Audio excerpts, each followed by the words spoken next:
Salut, c'est Zera. Alors avant de commencer la vidéo, je voulais tout d'abord vous remercier d'être autant abonnés, parce qu'en pas longtemps on a atteint le cap des 150 et je vous remercie, c'est super cool, c'est trop top.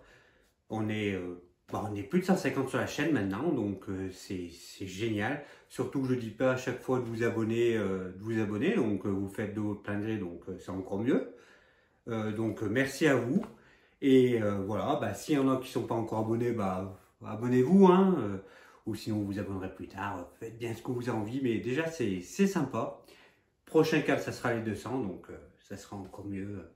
Et puis à la fin de l'année, suivant le nombre d'abonnés, on fera le petit concours avec tous les goodies que je vous montre à chaque fois dans les achats manga. Donc n'hésitez pas. Aujourd'hui, alors je vais faire une vidéo sur un manga, une saga que j'aime beaucoup. Et parce que en fait, quand je regardais les sorties qu'il y allait avoir, et j'ai vu que cette année, ça allait être en France la sortie, beaucoup de sorties sur deux mangakas en particulier.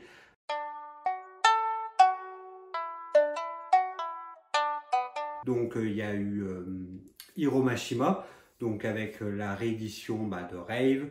Il va avoir aussi bientôt, je pense, la fin de Eden Zero. Si c'est pas cette année, ça sera la fin de l'année prochaine. Il y a aussi la réimpression de Monster Soul et de Monster Hunter.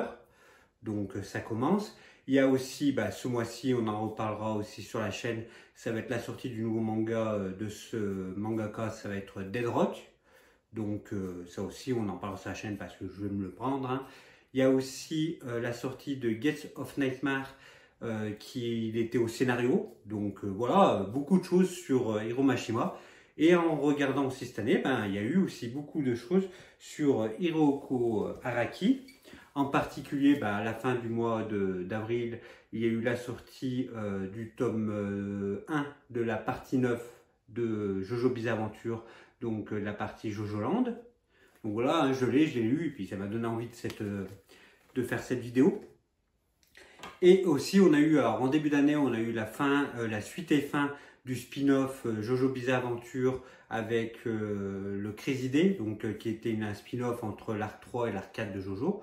Et on a eu aussi, on va avoir, alors là je vais prendre mes notes parce qu'on va avoir cette année le Jojo Magazine qui va apparaître donc chez les Croton-Cam le 28 août. On va avoir aussi deux romans. Alors ça va être le Book Z qui va être un spin-off pendant l'arc 4 de Jojo qui va sortir le 19 juin. Et on a vu, alors dès le cours, on partageait des images du roman. Il va y avoir un espèce de pop-up au milieu et tout. Il va être super top. Même si, alors ça va être des romans, alors, je ne sais pas s'il va être bien gros. Est-ce qu'on a le nombre de pages? Il va faire 250 pages pour un roman, ce qui n'est pas super énorme. Moi, je vais me le prendre. Est-ce que je vais lire? Ça, c'est une autre question. Mais il y a des chances, pourquoi pas l'été, au lieu de prendre plusieurs mangas, de prendre juste le roman. On verra quand ça sera. Mais déjà, c'est sûr que je vais me les prendre parce que dans la collection des Jojo, ça va faire trop beau. Et un autre qui a été annoncé du coup au roman, c'est Over Even. Et en fait, ça va être ceux qui ont vu l'arc 6 de Jojo, ça va être le roman de Dio en fait. Donc le roman qui parle, le journal de Dio qui parle dans le manga, ça va être tiré de ça en fait. Ça va être ce journal qui va être mis en version papier. Donc il va faire 270 pages, il va sortir le 28 août. Donc on vous mettra des visuels à la chouchoute, je vais la faire galérer, elle va devoir mettre des visuels pour le montage. Mais du coup, une année aussi de Araki, et je voulais vous parler de Jojo. Essayer de vous le faire apprécier parce qu'il y en a qui ont un peu peur de Jojo parce que c'est un manga qui fait presque 120 ou 130 tomes maintenant, donc qui est plus que One Piece et donc ça peut freiner. Et aussi parce que le design peut faire peur aussi. C'est quand même un design particulier, mais c'est aussi tout ce qui fait le charme de Jojo. De mon point de vue, c'est ça, c'est le design autour est vraiment super top, que ce soit par rapport à leur pouvoir ou personnage principal, c'est aussi par rapport aussi au lieu choisi, parce que en vous présentant, on va faire un petit top ensemble des arcs de Jojo, de moi ce que j'ai préféré, donc on va en parler à chaque fois des arcs, etc. Donc on va commencer avec une petite partie où je vais vous présenter ce que c'est Jojo, essayer de vous le résumer, et après on fera derrière un petit top, mon petit top à moi des arcs et de voir ce qu'il en est.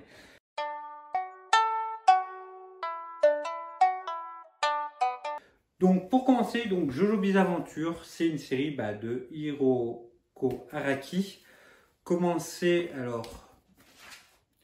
en 86 et qui est toujours en cours parce que là on a encore on a encore des tomes qui sortent encore.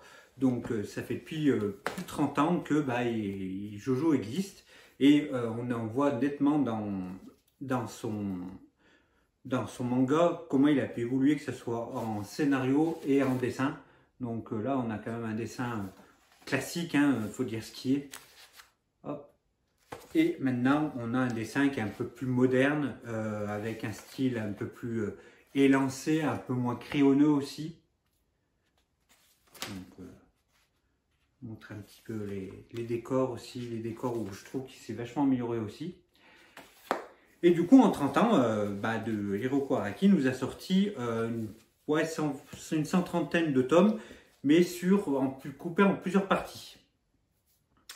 Alors, c'est parti, on va commencer dès le début. Et en fait, toute l'histoire de Jojo, ce qui est compliqué à résumer, c'est que en fait, chaque partie, on va parler d'un descendant de la dynastie Joestar. Et en plus, à la moitié de l'arc 6, on va partir sur un autre univers. On va découvrir dans l'arc 6 pourquoi on a un autre univers et compagnie. Je ne vais pas plus rentrer dans le détail, mais on va retrouver, on va dire, des anciens personnages qu'on voit d'avant, et puis même la continuité, parce qu'on commence, du coup, c'est les années, je ne sais même plus c'est quelle année, mais je crois que c'est dans les années 60 ou 50 au début. Et après, on est aux années 70 avec Tendaci, années 80-90 avec Stardust Crusader, pareil, 90 avec Diamond is Breakable et compagnie. Et après, on retourne avec Steel Ball Run dans les années 50-60, qui est l'arc du coup, l'arc 7. Ouais, c'est ça, l'arc 7. Donc, voilà, on va suivre une dynastie dans différentes époques et la famille Joestar qui va du coup, vu qu'il y a des mariages, remariages, va changer de nom, mais tous les personnages principaux vont avoir cette caractéristique que dans leur nom, on va avoir le fameux Jojo. On va commencer avec Jonathan Joestar, donc Jojo. Après, on a Joseph Joestar, donc toujours Jojo. Et après, on va passer à un japonais qui va être Jotaro Kujo, donc on a encore ce Jojo. On a d'autres japonais, on a un autre japonais qui est Josuke. Après, on va avoir un italien qui va être Giorno. On va avoir aussi Joline qui va être plus, malgré qu'elle a des origines japonaises, parce que c'est la fille de Jotaro. Oui, c'est assez compliqué. Il faut quasiment avoir un arbre généalogique pour tout comprendre. Mais voilà, on va avoir aussi Joline qui a aussi des origines japonaises et américaines. Et pareil, on va suivre tout ce petit monde dans l'univers Jojo. Jonathan, je ne l'ai pas dit, mais le premier, c'est un anglais. Et ça, déjà, pour l'époque, faire un manga où c'est que des japonais et commencer avec un héros anglais, c'était pas courant. Dans les années 90, vu qu'il était publié en 86, c'est pas courant d'avoir un étranger, on va dire, au Japon pour être un héros de shonen, parce que c'était publié du coup dans le Shonen Jump. Si je dis pas de bêtises, je crois jusqu'à l'arc 3, c'était publié donc au Shonen Jump, ces trois-là. Donc voilà, pour vous expliquer un petit peu comme ça. Et maintenant, on va passer au top où je vais vous raconter plus en détail après les synopsis de chaque arc. Je ne vais pas spoiler parce que histoire que vous puissiez aussi découvrir ça. Alors, si je spoil, ça ne sera pas fait exprès, mais je vais faire tout pour que ça ne soit pas spoilé. Et du coup, on va commencer avec le Jojo que je n'aime le moins, avec le petit top. Donc, je ne vais pas parler de la partie 9 parce qu'elle vient juste de commencer, j'ai lu qu'un tome, donc lui il sera hors du top. Et dès que ça sera fini, dans 3-4 ans, on refera un top en l'incluant dedans. Et si ça se trouve, il y aura peut-être, pourquoi pas inclure les spin-offs et tout après. Donc, un petit top 8 et on va commencer en 8e position.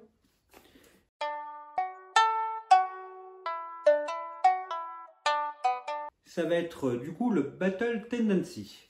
Pourquoi Battle Tendency? Alors déjà, de quoi ça parle? On va suivre du coup Joseph Joestar, qui est le petit-fils de Jonathan, qu'on verra plus tard.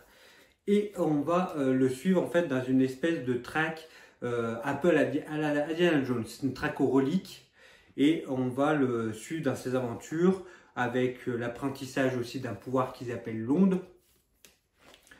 Et on a vraiment un dessin un peu à l'ancienne. C'est ce que je reproche aussi un petit peu. Le dessin, je sais pas, je crains le dessin à l'ancienne, mais celui-là pour les JoJo, déjà ça fait un petit moins. Et puis le héros, il est un peu, il fait beaucoup de blagues. Il essaie d'être sérieux, mais son principal talent, ça va être la fuite.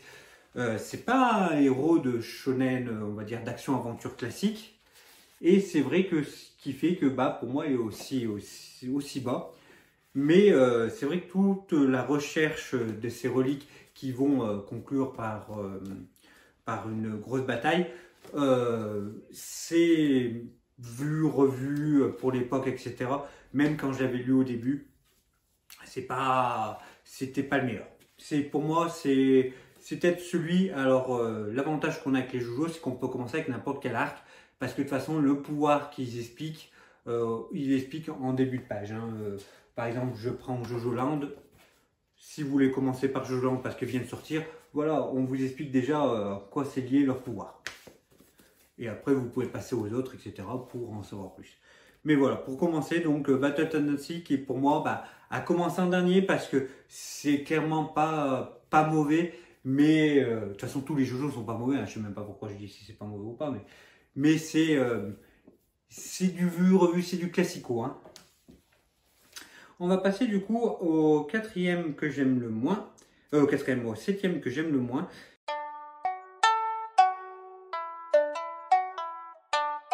Et je dis pas 4, mais ça va être la partie 6. Ça va être Stone Ocean. Du coup, avec comme héroïne, on a Juline Kujo. Là, cette fois, c'est l'arc que ça va se passer aux États-Unis. Et ça va être dans une prison où en fait Jolane, suite à une implication dans un accident, elle va être condamnée à tort à la peine à la prison pour 10 ans si je ne me trompe pas. Bon, c'est pas marqué mais ça va être 10-15 ans en fait. Et elle va être enfermée en fait dans une prison féminine. Et là cette fois, bah, le graphisme, on a vraiment quelque chose de particulier, vraiment où là l'Araki il a vraiment son style. Et déjà le côté graphique j'aime beaucoup. Le fait que ça soit une héroïne c'est sympa aussi, c'est pas trop vu. À la base, Juline devait être lesbienne. Il y a son amoureux qu'on voit dans l'histoire. Au début, vous pourrez trouver ça bizarre que bah en fait la personne qui rencontre c'est une femme et puis au fil de l'aventure vous voyez que c'est un homme et vous dites ah bah en fait c'est que Araki n'a pas eu le choix, c'est un choix éditorial. Donc ils ont dit ah non là t'es trop avant-gardiste. Parce que bah, le manga était de avant 2000 et à l'époque ça faisait un peu moins. Donc il y a de ça un peu qui fait que bah, ça aurait été couillu quand même qu'il continue, qu'il puisse dire, alors je pense qu'il n'a pas eu le choix, mais qu'il puisse dire quand même, ouais voilà, bah, j'ai décidé là, je fais ça. Qu'il a dû revenir sur sa parole, c'est dommage. Mais après, je n'aime moins ce tome, c'est à cause de la fin, parce que la fin, clairement, je n'ai pas tout compris. Donc c'est ce que je disais, c'est cet arc qui va proposer en fait la création d'un nouveau univers. Mais comme c'est amené, c'est un peu particulier. Je vous laisserai le découvrir si vous voulez. De toute façon, c'est à découvrir pour savoir, pour tout connaître du monde de JoJo. Mais c'est là, pour moi, c'est loin des moins bons, surtout qu'on se passe en huis clos tout le temps. Donc pour apporter des nouveaux ennemis et tout, donc c'est assez compliqué, à part vers la fin. Mais on a vraiment ce côté un peu à la Prison Break qui est super cool. Moi, j'aime pas Prison Break, donc c'est peut-être pour ça que j'ai moins aimé cette partie, mais voilà pourquoi il est en 7ème position.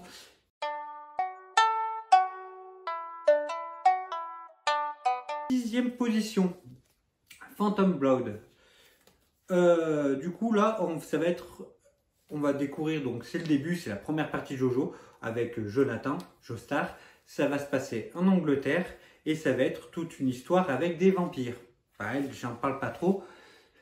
Mais il est déjà plus haut dans le classement comparé aux autres parce que c'est là où aussi on va voir l'antagoniste un peu principal de JoJo, l'ombre qui plane tout au fur de la saga. Même si c'est très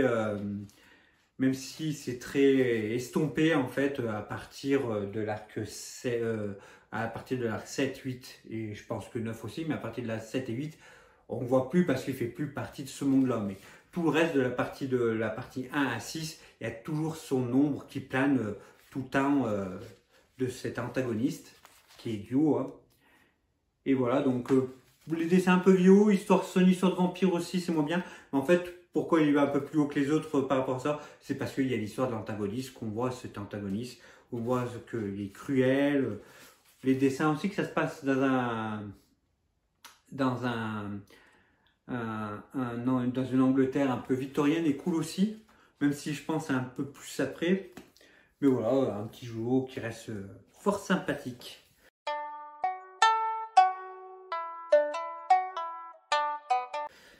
Après, on va passer cinquième Jojo, donc la partie 8, donc qui a été terminée l'année dernière.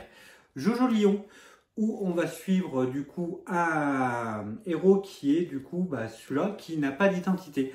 On commence avec un Jojo qui ne porte pas le nom de Jojo parce qu'il n'a tout simplement pas de nom. Et là, on a vraiment cette classique avec la marinière. Et en fait, tout le long, il va devoir découvrir son identité. Il se fait surnommer du coup Josuke, qui est pareil que pour la partie 4, mais on verra après. Et c'est toute une carte d'identité. J'ai trouvé en fait sympa la recherche, mais c'était plutôt un petit peu plus long. Je trouvais que la fin était longue un peu pour rien. Hop. Donc on a vraiment ce design des personnages qui est génial, je trouve. C'est pour ça aussi qu'il est aussi haut.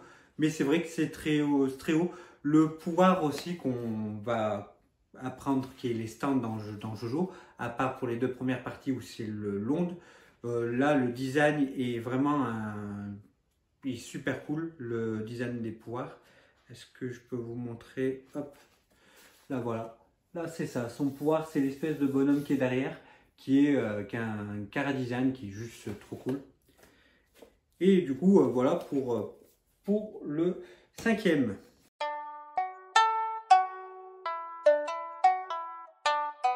Quatrième, on va parler du coup de Golden Wind, aussi une histoire avec Giorno, où ça va être une histoire de mafia. Tout simplement, Giorno, c'est une petite frappe et il va vouloir être le chef de la mafia pour éviter qu'il y ait de la drogue dans les rues qui tournent à cause des enfants. Et il va rejoindre du coup la mafia et il va essayer de gravir les échelons. Hop. Donc là, on a un look beaucoup plus épuré encore au fur et à mesure. Hein, au fur et à mesure que les Jojo avancent, on a un look vraiment épuré, on voit avec les personnages comparé au début. Le chara-design est vraiment trop top. Les pouvoirs sont top. On commence, je trouve, c'est avec cet arc-là où on commence avec les pouvoirs un peu plus compliqués. Donc c'est la partie 5. Donc là, vraiment, les pouvoirs, des fois, tu comprends pas tout dans leurs pouvoirs. Mais vu que c'est tellement amené bien amené avec les dessins, etc., bah, tu comprends en fait, avec l'imagerie, tu comprends plutôt. Et voilà pour cette histoire de mafia. C'est un très bon arc, c'est le préféré de beaucoup à cause de l'animé. Et je peux comprendre parce que c'est vraiment un très bon arc.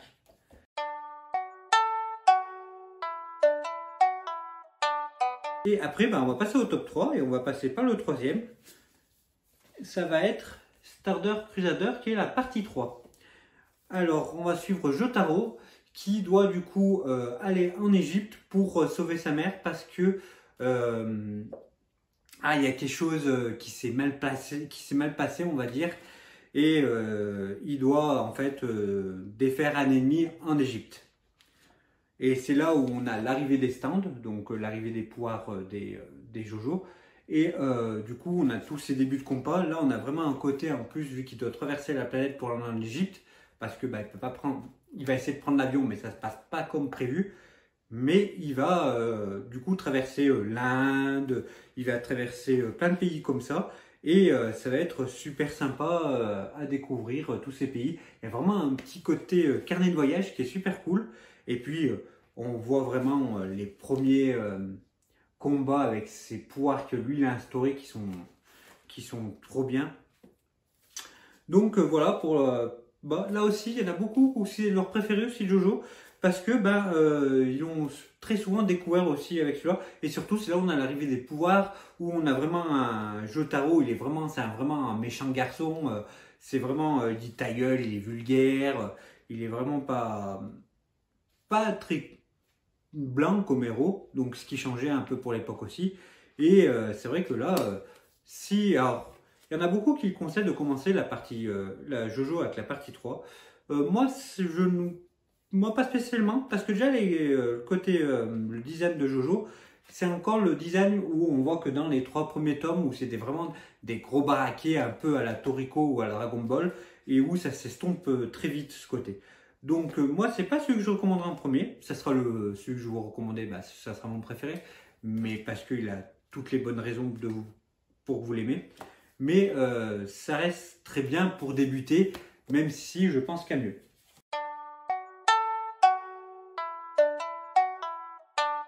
Le 2, ça sera la partie 4 avec Diamond is Unbreakable. Et on va suivre Josuke qui va en fait dans sa ville, il va avoir un tueur en série et il va devoir le trouver et le défaire. Pourquoi je l'aime autant? C'est à cause d'un personnage secondaire, c'est Hiroaki Arose, si je ne me trompe pas dans la prononciation, et qui en fait est son ami qui est plutôt timide, etc. Et qui va du coup évoluer et son pouvoir évolue en même temps que lui. Et ça déjà c'est une trop bonne idée comme ça a été mis en place. Et le héros, Josuke, il passe vraiment plus en second plan. Malgré que ça soit le héros, s'il n'est pas là dans tous les tomes, dans toutes les histoires non plus. Pareil, hein, je vous montre un petit peu des dessins, faut pas que j'oublie. Et du coup, on va voir quelque chose qui est assez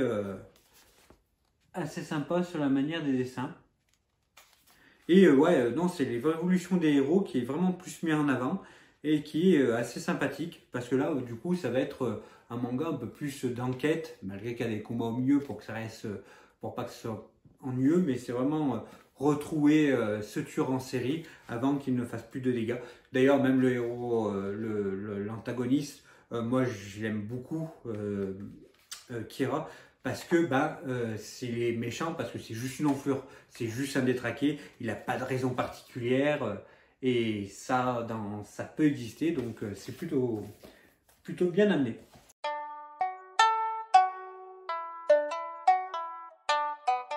Et du coup, on va finir. Donc, mon top 1, celui que je vous recommande d'ailleurs, si vous voulez commencer Jojo, ça va être Steel Ball Run. Donc, c'est l'arc 7. Et on va suivre, alors c'est même pas lui qui est en tête d'affiche, hein, on va suivre Johnny. Alors, on va essayer de voir le petit Johnny. Voilà. On va suivre Johnny, qui est paraplégique. Il est en fauteuil roulant. C'est couillu de faire un héros d'action-aventure en fauteuil roulant, c'est très très couillu. Et surtout, pour pallier un peu à ça, ça va se passer du coup aux États-Unis pendant les westerns et compagnie, donc dans les années 40-50. Et ça va être une course de chevaux qui est en fait traversée de l'ouest à l'est des États-Unis. Et c'est pour ça, en fait, Johnny va y participer en tant que cavalier. Et malgré qu'il soit paraplégique, et il va découvrir en rencontrant cette personne qu'il pourra peut-être avec les pouvoirs, peut-être des choses qu'il ignore, il va peut-être pouvoir remarcher. C'est une course, donc une course épique. Donc déjà, il y a tout ce engouement de qui va gagner, etc. Avec plein de personnages hauts en couleur. C'est vraiment, c'est pour ça déjà su, c'est vraiment très sympathique.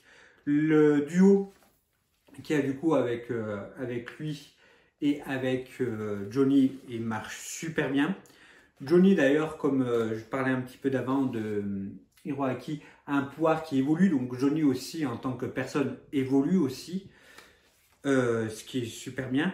On a un côté avec l'antagoniste qui est cool aussi, l'antagoniste c'est plutôt cool, j'en dis pas trop parce que c'est très vice-polant, mais voilà, comme on peut voir, hop.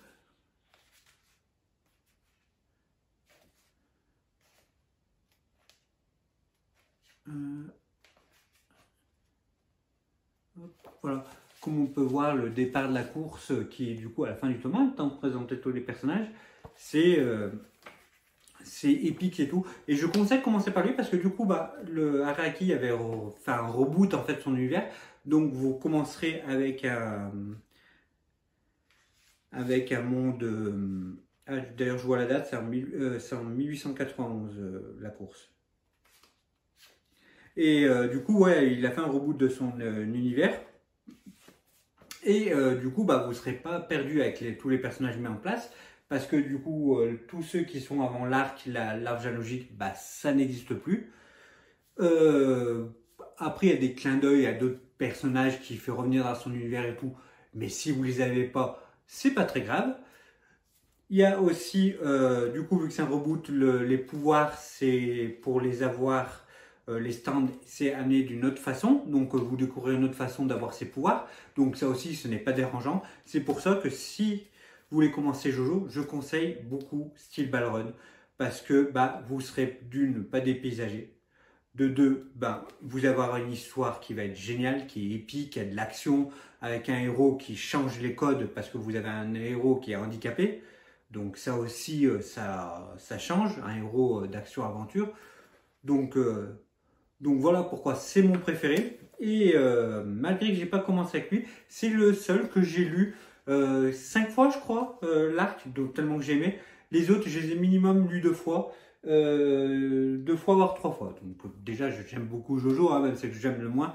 Mais ouais, lui, j'ai lu beaucoup. Là, j'attends de les découvrir en papier. Donc il me manque 10 tomes pour tout relire en papier encore une nouvelle fois.